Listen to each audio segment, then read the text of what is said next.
C'est l'heure à présent du focus. Le Parlement russe s'apprête à voter demain en dernière lecture une loi qui suscite des interrogations. Cette loi va permettre de dépénaliser les violences domestiques. Les coups légers seront désormais passibles d'une simple amende ou de travaux forcés. Pour les victimes, c'est bien sûr un retour en arrière, quelques mois après une autre loi qui, elle, condamnait les violences domestiques au même titre que les violences raciales. Alors pourquoi un tel revirement? Regardez le reportage de notre correspondante en Russie, Elena Volochine. Vouloir préserver la famille, c'est ainsi que les législateurs russes expliquent leur proposition de loi. L'été dernier, la Douma rendait les violences domestiques passibles de 2 ans de prison, inadmissibles pour les conservateurs qui estiment que les parents doivent pouvoir administrer une correction à leurs enfants. Même si lorsque l'on parle de donner des coups, cela peut faire peur, on parle de violence sans conséquence pour la santé et même de violence sans violence. Dans la tradition familiale russe, les relations parents-enfants doivent être bâties sur l'autorité du pouvoir parental et sur l'impossibilité pour quiconque de se substituer à cette autorité. Alors, les violences domestiques dites sans séquelles graves vont être dépénalisées. Pourtant, en Russie, la justice est déjà loin d'être du côté des victimes. Il y a 2 ans, le compagnon de Natalia la bat tellement fort qu'elle attrape un couteau pour se défendre. Blessé légèrement, il appelle une ambulance et la police.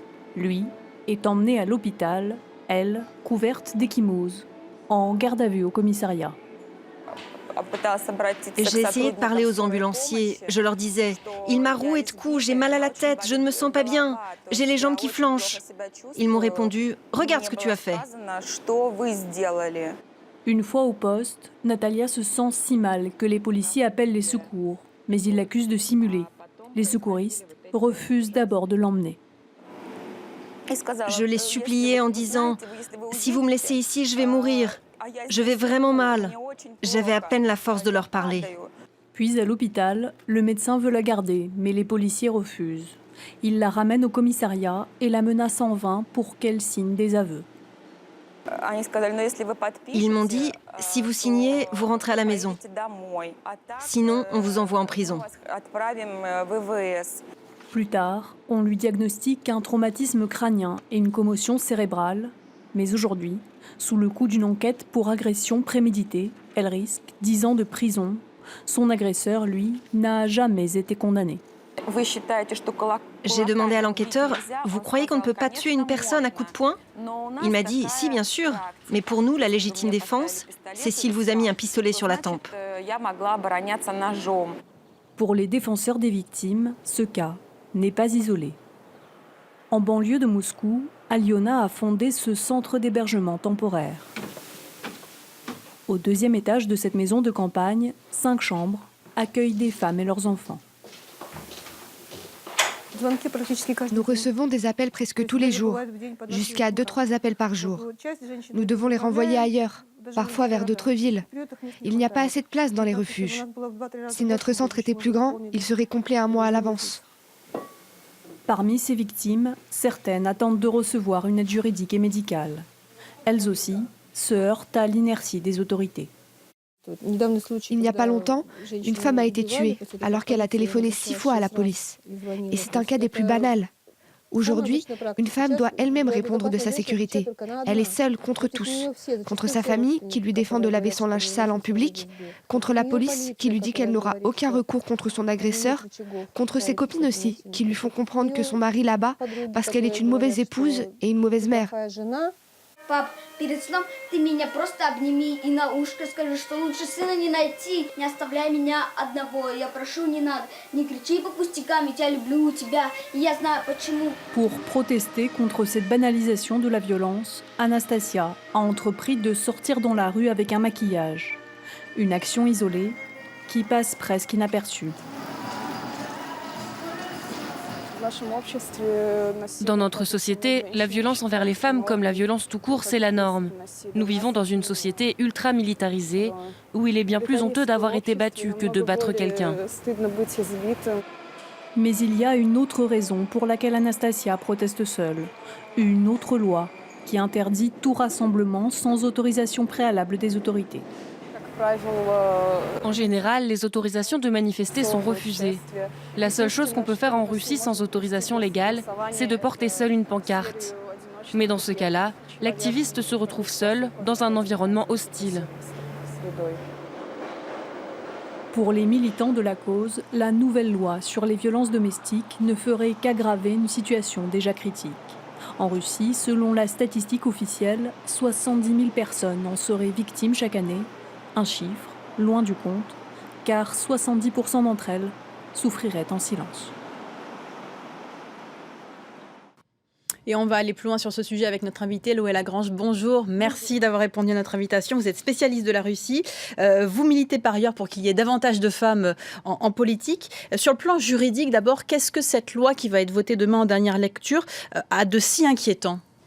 Alors, je crois justement que juridiquement, que le problème juridique n'est pas le plus important. D'accord. Et que c'est plus le contexte qui a son importance. En réalité, l'été dernier plutôt, une loi a été adoptée qui visait à dépénaliser, donc à sortir du système pénal et judiciaire, toutes les violences, pas spécialement celles à l'égard les violences familiales, de ce système pénal. Mmh. Si elle n'avait entraîné aucune séquelle, comme le rappelait le reportage. Une exception avait été faite pour les violences raciales, à motif politique, et pour les violences dans le cadre familial. C'est là-dessus, finalement, que revient la loi, avec une volonté parmi d'autres de revenir sur cette discrimination, ce que nous, on appellerait une circonstance aggravante, et de passer ça d'un point de vue uniquement administratif. Finalement, c'est effectivement des peines moins lourdes, une obligation de récidive pour passer au pénal, ce qui pose un problème, puisque pour que récidive il y ait, il faudrait qu'il y ait d'abord une plainte. Donc là-dessus, on a un problème juridique. Mais pour moi, ce qui importe réellement, c'est le contexte dans lequel cela intervient. Justement, le contexte, c'est quoi aujourd'hui ? La cause des femmes est oubliée, ou est-ce qu'on va trop loin ? On exagère trop quand on dit ça ? Alors, il faut voir que généralement, la Russie a une société civile en construction. Donc, la cause des femmes n'est pas nécessairement oubliée et d'une certaine manière, ni plus ni moins que d'autres causes portées par la société civile. Seulement, effectivement, depuis l'arrivée de Vladimir Poutine au pouvoir, et encore plus depuis 2010-2011, on a des restrictions de plus en plus importantes au travail de la société civile, avec la loi sur les agents de l'étranger qui a conduit à la fermeture de beaucoup d'associations, y compris des associations de lutte contre les discriminations à l'égard des femmes et de protection des femmes contre les violences conjugales. Cette atmosphère contre la société civile, le fait que les manifestations ne sont plus autorisées, par exemple, une manifestation contre cette loi devait être mise en place et n'a pas vu le jour parce qu'elle a été refusée. Une nouvelle tentative est en cours pour le 4 février et on ne sait pas si cela sera possible. Est-ce qu'il existe aujourd'hui des mouvements féministes en Russie ? Et si oui, est-ce qu'ils ont le droit de s'exprimer, de manifester ? A priori, non ? Alors, féministes, je ne saurais pas dire. Des associations qui défendent les droits des femmes et qui luttent contre les discriminations à l'égard des femmes, il y en a aujourd'hui environ 200, d'après ce que j'ai lu, et ça constitue une augmentation considérable par rapport à il y a 20-25 ans. Je ne sais pas si on peut parler d'associations féministes à proprement parler. Je pense que c'est pas le même modèle qu'ici, par exemple, en France. Oui. Voilà. Et par ailleurs, comme je disais, on assiste à un retour en arrière sur les possibilités pour ces associations de réellement se battre et faire valoir leur position. Cependant, là, on voyait par exemple dans le reportage une initiative intéressante. Il y en a d'autres. Il y a 2 hashtags qui ont cours sur Twitter depuis un moment par rapport à cette loi. Et de manière plus générale, pour essayer de faire prendre conscience, de sensibiliser et de donner aux femmes des moyens d'exprimer ce qui se passe pour elles. Il y en a un qui s'appelle « Ce n'est pas ma faute ».